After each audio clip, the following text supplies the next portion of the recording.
téléspectateurs, soyez les bienvenus encore une fois sur la DSN TV, la télévision de la diaspora et des Sénégalais de l'extérieur. Évidemment, toujours sous l'arbre à palabre, l'émission consacrée, l'arbre à palabre, sous l'arbre à palabre, mais surtout esprit sans frontières pour un monde en partage, extrêmement important. Et aujourd'hui, mon invité, une femme plurielle, une femme multidimensionnelle, j'allais presque dire une femme qui joue de plusieurs instruments de la musique, mais de musique de la vie. Et oui, elle est sociologue, elle est auteure, écrivaine, elle est militante des droits humains et surtout, et beaucoup, des droits de l'enfant, des enfants. Mais elle a aussi à son arc le fait qu'elle est une très grande amatrice d'art, d'antiquité, d'art contemporain. Et son nom, Patricia Mowbray. Patricia, comment ça va? Bonsoir, et ça va très bien avec vous? C'est un plaisir extrêmement important parce que, avec Patricia, je me suis aperçu que nous avions beaucoup de choses en commun. Elle est sociologue comme moi, c'est merveilleux.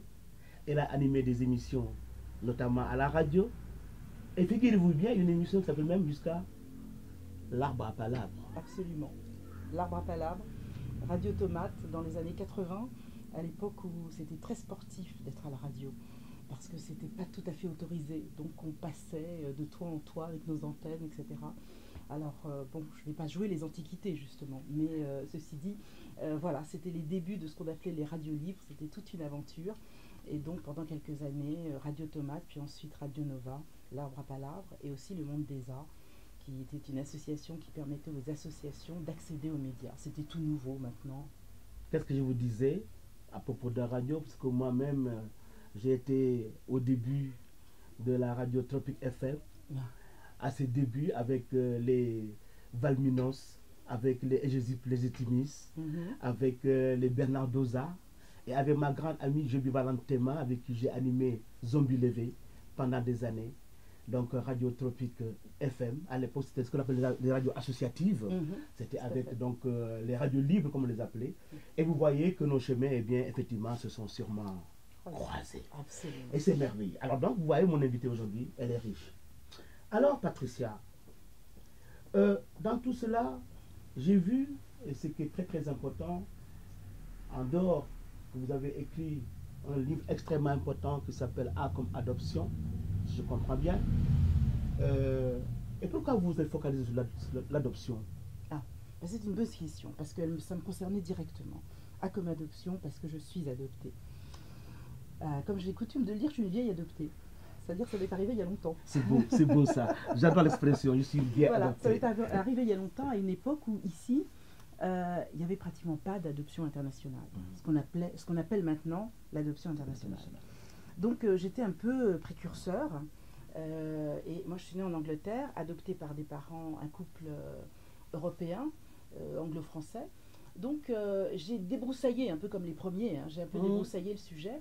Puis je me suis rendu compte, arrivé à un certain âge, qu'à chaque fois on me posait la même question. Ah, vous êtes adopté? Ah, mais vous en sortez bien pour être adopté. Oui. Ah, mais c'est pas mal. Je me suis dit, enfin, mais qu'est-ce qu'il y a? Bon, je plaisante, mais l'adoption n'avait pas toujours bonne presse. Alors l'adoption internationale, j'allais dire presque parfois encore moins. Et là, je pars d'une époque où il y avait des milliers d'adoptés et d'adoptions à l'international, en France, en Europe et aussi aux États-Unis. Et je me suis dit, j'essayais de comprendre pourquoi, parce que bon, quelque part, je veux dire, j'étais concernée au premier chef. Je me disais, bon, je porte aussi avec moi cette réputation, entre guillemets. Donc je me suis penchée sur la question et effectivement, le côté à la fois journalistique et sociologue est remonté. Et je me suis dit, bon, bah, il faut faire un livre. Donc j'ai fait un livre qui s'appelle A comme adoption, une espèce d'abécédaire. Et avec ce livre, j'ai essayé de démontrer que l'adoption, et puis en fait ce qui précède, à savoir l'abandon d'un enfant aussi, en fait c'est quelque chose qui existe depuis la nuit des temps, depuis l'Antiquité, et que en fait ça n'a rien entre guillemets d'exceptionnel, que les familles autrefois n'étaient pas du tout composées comme elles le sont maintenant, absolument, et que dans le temps comme dans l'espace, en fait à partir du moment où on relativisait ces liens de parenté, et je pense là effectivement au continent africain, par exemple, où l'enfant, effectivement, on sait qu'à peu près 30% des enfants ne sont pas élevés par leur père et mère direct. Eh bien, quand on commence à relativiser, à la fois dans le temps et dans l'espace, eh bien, d'abord, on dédramatise le phénomène, et puis on le remet dans un contexte plus juste, plus réel. Et je disais aussi que l'adoption internationale, par le fait qu'elle fait rentrer au plus profond des familles des enfants qui viennent d'ailleurs, eh bien, elle participe à cette mondialisation, j'allais dire, positive. Parce que alors maintenant, ça devient un peu délicat. Oui, la mondialisation, effectivement, c'est un terme qui peut poser beaucoup de problèmes. C'est un terme qui pose débat, comme on dit. Et pourtant, en même temps aussi, c'est aussi un terme aussi qui est rempli de sens. Même s'il est polysémantique, comme on dirait, ou polysémique, c'est un terme quand même qu'il faut utiliser aussi. Seulement, j'ai l'impression que chacun l'utilise à sa manière, voilà, dans son sens, et il met ce qu'il peut ou ce qu'il veut. Tout à fait. Alors c'est important d'y mettre aussi, il ne faut pas laisser le champ à ceux qui effectivement la dénoncent exclusivement. Justement, il faut occuper l'espace. Et ce livre occupait l'espace en disant qu'effectivement, à l'heure des crispations un peu identitaires, le fait de rentrer au sein même des familles des enfants qui venaient de Corée, d'Asie, d'Afrique, d'Amérique latine, etc., et de les prendre pour siens, et ben c'était une forme de mondialisation, moi, qui pouvait me correspondre. En sachant qu'après, il y a tout ce problème de déracinement, et là, on interroge encore autre chose. Est-ce qu'on est d'essence guatémaltèque, sénégalaise, syrienne, etc. Est-ce que vraiment on acculture ces enfants en les intégrant dans nos familles? Voilà, alors ça c'est aussi, voilà, on peut rebondir sur ces questionnements. L'acculturation aussi, voilà, un sacré problème d'ailleurs posé par Dramar dans l'aventure ambiguë de Cheikh Hamidou Kane, qui est très connu. Justement pour ça, je crois que l'acculturation, comme on dit quelquefois, nous avons tous à peu près les fesses entre deux chaises. Et je crois que j'en suis aussi un exemple aussi, où j'ai une culture occidentale. Je suis en France depuis 42 ans et je viens du Sénégal. Je suis arrivé ici à l'âge de 22 ans et donc voilà, j'ai fait, comme on dit, toutes mes humanités en France. Et pour revenir justement à cette forme d'adoption africaine dont on parle, notamment dans les familles, moi-même j'en suis aussi, parce que moi j'étais élevé par le grand frère à mon père, dans la même maison, mais moi donc j'ai eu cette chance de vivre avec mon papa et ma maman, mais sans être avec eux, parce que j'étais avec le grand frère à mon père et sa femme qui m'ont élevé, parce que j'étais un bébé qui pleurait, mais atrocement, et que ce grand frère à mon père, c'était le seul qui, quand il me prenait dans ses bras, eh bien j'étais... Et donc du coup, je suis passé dans sa famille et je suis devenu l'aîné de sa famille. Et donc c'est une forme aussi, absolument peut-être douce, mais absolument belle en même temps aussi, d'adoption, et qui n'a pas aussi de nom, qu'on nomme pas. C'est une forme d'élection. Absolument. Voilà. Et donc voilà. Et puis, donc il faut dire que ce livre a beaucoup marché, tellement bien marché qu'en 2011, je crois, ça a été réédité. Absolument. Ensuite, au cours d'un voyage au Sénégal, un certain Marc Perpich, administrateur de l'association médicale, et son épouse, une certaine Patricia Mowbray, eh bien, voilà, cette femme engagée, il découvre que nombre d'enfants, beaucoup d'enfants en bas âge, sont livrés à eux dans les villages africains. Et là, ils sont comme touchés par la grâce. Et donc, qu'est-ce qu'ils décident de faire? Eh bien, une association qui s'appelle Racine d'enfance. C'est quoi Racine d'enfance? Racine d'enfance. Et pourquoi Racine? En France, je comprends. Mais pourquoi Racine? Racine, parce que Racine, on va le plus en amont possible. On va à la racine des problèmes, des problématiques. Cette association est aussi née par rapport à l'adoption internationale, puisqu'elle interpelle les racines. Et là, en ce qui concerne ce que nous faisons en Afrique, eh bien, nous essayons de remonter le plus en amont possible des problèmes et des difficultés. Ce qu'on a fait à la rencontre des populations rurales du Sénégal et en particulier de la région de Tambacounda. Moi, ce qui m'a beaucoup plu et ce qui me plaît encore dans cette démarche que après vous effectuez, notamment beaucoup au Sénégal, vous avez fait beaucoup de choses, c'est que cette démarche a deux dimensions. Il y a une dimension donc où c'est plutôt vers l'éducation des enfants de 2 à 7 ans, donc création de maternelle, etc., scolaire, et puis ensuite la santé du couple mère-enfant. Est-ce que vous pouvez un peu raconter comment fonctionnent sur le terrain ces deux dimensions. Et aussi, surtout, aussi, en même temps aussi, comment fonctionne la synergie avec, notamment, non seulement les acteurs locaux, mais aussi le gouvernement. Parce qu'il y a aussi le gouvernement du Sénégal qui est là. Bien sûr, on n'est pas dans un espace vide, ouais, voilà. D'accord, dans un no man's land. Alors écoutez, il faut tout d'abord poser quelque chose, je veux dire, qui est toujours un peu dramatique, qui ne fait pas toujours très plaisir. 36% des enfants dans le monde qui décèdent avant 5 ans sont africains. Absolument. Dans les contrées où nous étions, notamment aux alentours de Tambacounda, en région rurale, 15% des enfants n'atteignent pas l'âge de 5 ans. Alors quand on a posé ces faits, et quand on est confronté à ces faits, on se dit qu'est-ce qu'on fait? Qu'est-ce qu'on fait? Donc on est interpellé par les chiffres et on est aussi interpellé par les populations. C'est ce qui a été notre cas. Donc mon mari et moi, on a eu une réponse, j'allais dire au départ assez banale, assez simple. Nous sommes français et en France, s'est développé depuis maintenant une trentaine d'années le préscolaire, l'accueil des enfants avant l'école, avant le primaire. Donc on s'est dit, voilà, la solution pour mettre ces enfants à l'abri, c'est de construire une maternelle ou un jardin d'enfants. Sauf que nous étions en brousse, c'est-à-dire loin de tout, loin des regards, mais loin aussi des infrastructures, loin des possibilités organisationnelles que l'on connaît en général en ville ou en situation périurbaine. Donc on avait ce souci donc, de mettre à l'abri les enfants, et puis on avait un autre souci, c'était de faire quelque chose, mais de faire quelque chose, de construire quelque chose que les populations allaient s'approprier, et avec lesquelles elles pourraient être complètement en harmonie, et surtout qu'elles pourraient gérer, qu'elles soient autonomes. Voilà, j'adore justement, voilà. Je voulais ça, vraiment, j'aime bien le mot de autonomisation. Voilà. Il fallait que les gens soient autonomes. Donc, on a élaboré ce concept pendant 4 ans. Et au bout de 4 ans, en fait, est née une école maternelle, on va dire plutôt un jardin d'enfants à cette époque, donc avec des cases qui accueillaient les enfants, avec une case sanitaire, c'est-à-dire des toilettes qui souvent sont les seules du village, et puis l'espace était clos. Ensuite, il fallait trouver des gens pour s'occuper de ces enfants.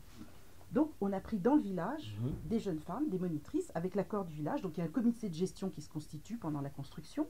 Et ensuite, on s'adresse à l'académie locale, en l'occurrence, c'était l'académie de la ville de Tamba, et on leur a dit, bon voilà, nous, on vous a construit une structure.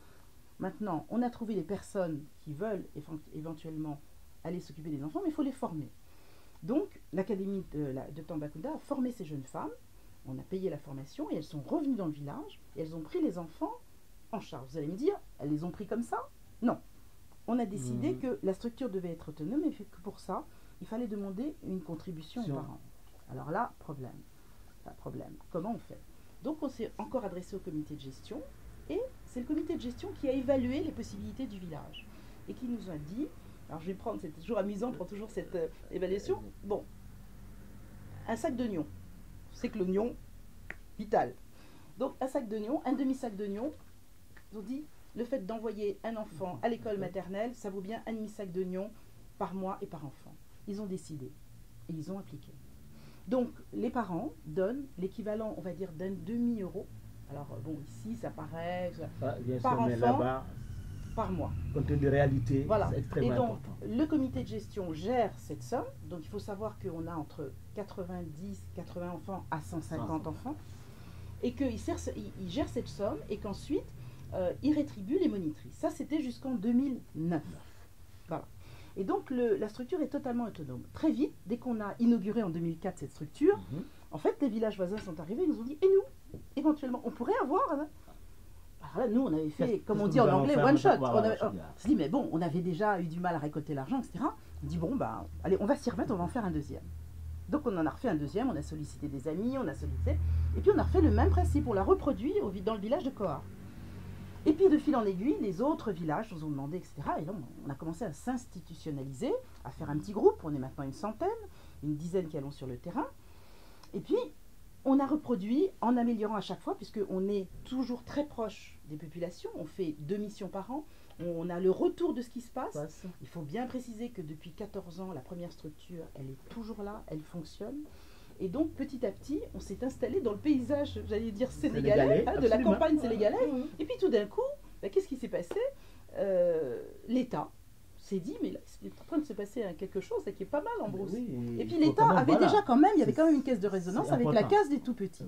qui existait, mais seulement en milieu urbain, et qui ne desservait pas du tout les zones rurales. Donc tout d'un coup, il y a eu une jonction qui s'est faite, et l'État nous a octroyé des instituteurs payés par lui dans les structures qu'on construit. Voilà.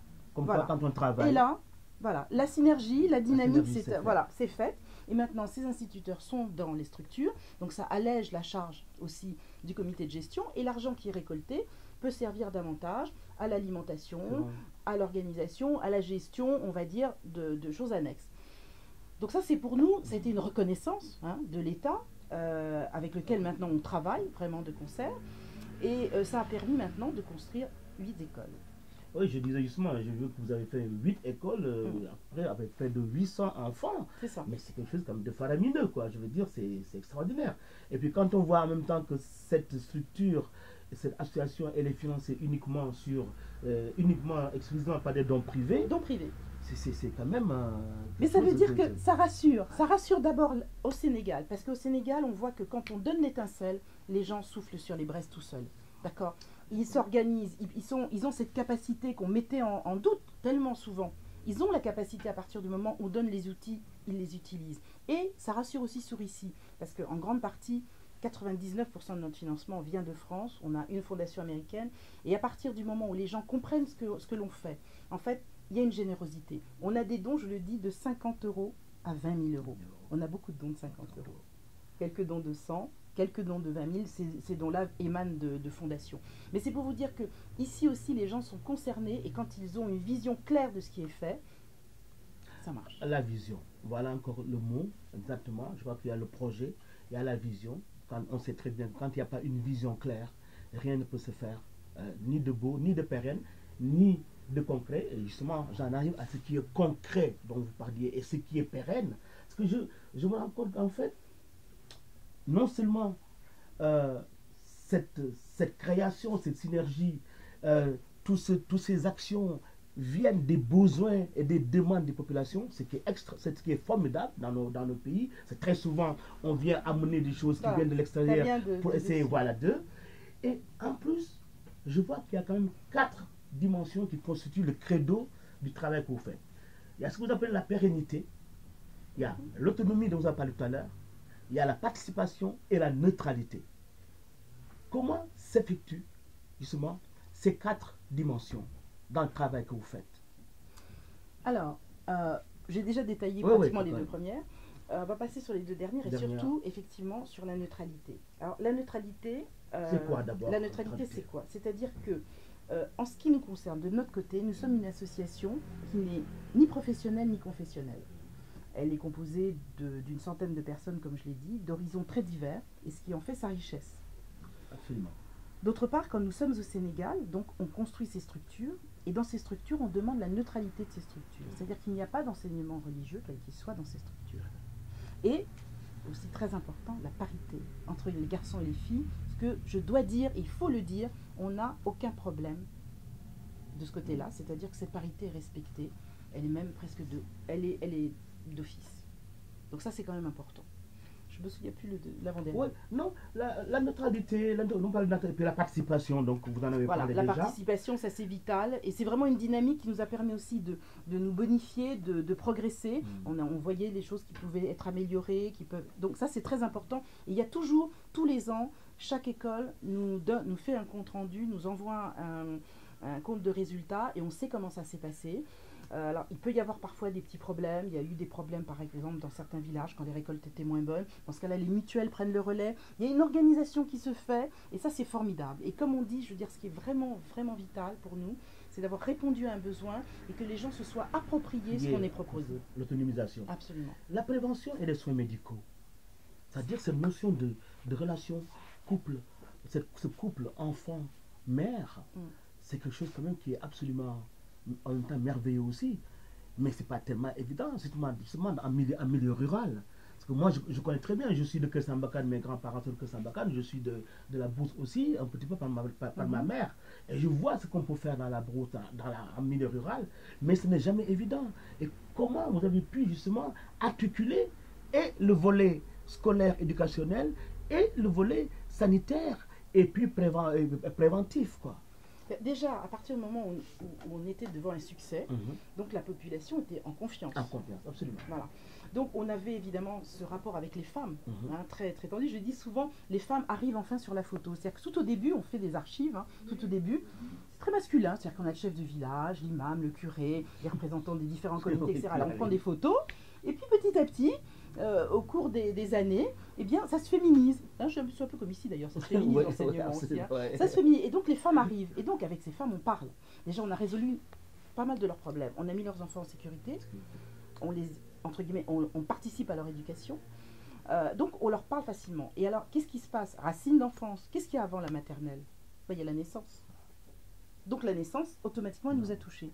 Donc dans beaucoup de ces villages, il y a des maisons de santé, des petites maternités, etc., qui ne sont pas toujours en très bon état, mais qui ont parfois un personnel extrêmement dévoué.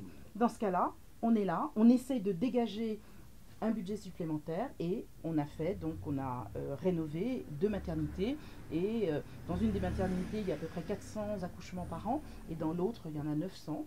Et donc, dans ces maternités, c'est pareil, on a diminué quand même le taux de mortalité. Il n'y en avait pas énormément, je veux dire que le personnel était extrêmement compétent, mais on a permis d'accueillir ces enfants dans des conditions dignes à la fois d'accueil, d'hygiène.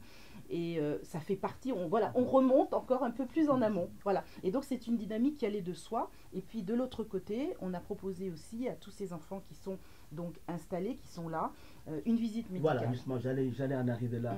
Cette visite médicale annuelle, donc gratuite aussi en même temps, et puis à l'issue de cette visite médicale, il y a un livret médical qui est délivré aux enfants. Voilà, alors dans pratiquement toutes les régions, il y a un petit livret médical. Alors ça a été difficile au départ à mettre en place parce que cette population n'était pas concernée par les livrets médicaux. C'était pour les enfants plus âgés ou les adultes. Donc parfois dans certaines régions c'est avec les mutuelles, d'autres fois c'est juste avec la maison de santé. À chaque fois on s'adapte et puis surtout c'est géré par la communauté villageoise, c'est-à-dire par le comité de gestion et par la maison de santé. Donc il y a eu une visite médicale par an. Il y a 2 ans, on a failli parce qu'il y a eu un problème d'organisation, mais il y en a une par an qui maintenant va tomber un peu juste après la rentrée du 2e trimestre. Et comme ça, c'est une visite assez simple, mais qui peut déceler certains types de pathologies. Quand il y a une pathologie qui est décelée, l'enfant peut être pris en charge par les mutuelles ou par la maison de santé. Toujours fait par un médecin local. Et quelles sont les perspectives? Alors les perspectives. Dans tout cela. On sait que c'est un vrai défi, ce que l'éducation. Un vrai défi, un sacré défi. C'est un vrai défi. Là, vous êtes en train de faire un travail extraordinaire. Donc les perspectives. Quelles sont les perspectives dans tout cela? Les perspectives, déjà, c'est de parler, c'est de nous permettre de nous exprimer comme on le fait ce soir, pour convaincre de la nécessité du préscolaire. Parce que ça, c'est vraiment vital dans la formation et dans l'avenir des pays. Et les perspectives, c'est d'en construire de plus en plus, d'obtenir de plus en plus de fonds. On a modélisé à peu près la démarche, donc il y a d'autres pays qui commencent à s'y intéresser. Je pense à la Côte d'Ivoire, je pense à la RDC Congo. Le problème, c'est qu'on est une petite association, on est tous encore très actifs. Donc on prend sur notre temps, on prend sur notre argent commun. On n'a aucun frais de fonctionnement et ça, il faut le dire. Donc le but, c'est quand je dis de grandir, c'est vraiment de construire. On construit pratiquement une école par an, c'est d'en construire 2 ou 3 et éventuellement d'accepter que notre modèle soit reproduit ailleurs. Et donc, évidemment, ce ne sera pas une duplication, ce sera plutôt une adaptation, je suppose. Oui. Hein, donc, dans d'autres endroits, d'autres espaces qui sont différents. Et puis, finalement, à la fin, je vois que vous êtes dans ça, mais vous êtes aussi dans une écriture, dans une dynamique d'écriture. Et actuellement, vous êtes en train de préparer un livre sur les relations entre la Chine et l'Afrique? Oui. Kesako. Ah, Kesako, un peu comme adoption. Un peu comme adoption. En fait, mais décidément, c'est pas possible, quoi. Non, mais c'est grâce à Racine d'enfant, je pense que j'ai été amenée sur ce sujet. Parce que j'ai commencé à vraiment venir en Afrique en tant qu'acteur, pas en tant que touriste. Parce que c'était aussi notre choix, c'était de se positionner différemment dans les années, à la fin des années 99-2000. Et en même temps que nous sommes arrivés en Afrique, on n'a pas été les seuls. Je plaisante, mais les Chinois sont aussi arrivés. Voilà. Et on les a vus arriver à Dakar. On les a vus arriver sur l'avenue Charles de Gaulle, etc. Et donc, c'était quand même interpellant. Et puis bon, moi, je suis aussi parisienne. Donc, un jour, comme ça, dans un fameux dîner parisien, je vais en Chine parce que mon fils a des activités là-bas et puis que nous voyageons beaucoup aussi. Et j'étais allée dans le quartier africain de Canton. Absolument. Bon. Et donc, je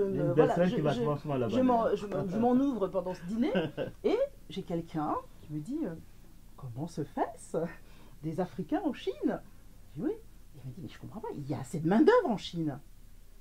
Et tout d'un coup, je regarde ce monsieur, je lui dis, mon cher monsieur, est-ce qu'il peut vous passer à l'esprit le fait que des Africains puissent sortir du continent pour faire autre chose que de vider vos poubelles?